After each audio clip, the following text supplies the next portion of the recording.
Mga kapuso, binaha po ang ilang bahagi ng Davao City kagabi. Nagmistulang ilog ang ilang kalsada sa barangay Tibungko.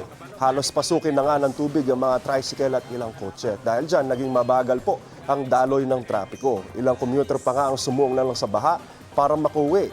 Ayon sa Pag-asa, local thunderstorm ang nagpaulan sa Davao City at posible muli ang mga thunderstorm sa Davao City at maging sa ilang pang bahagi ng Mindanao ngayong araw, ayon po yan sa Pag-asa.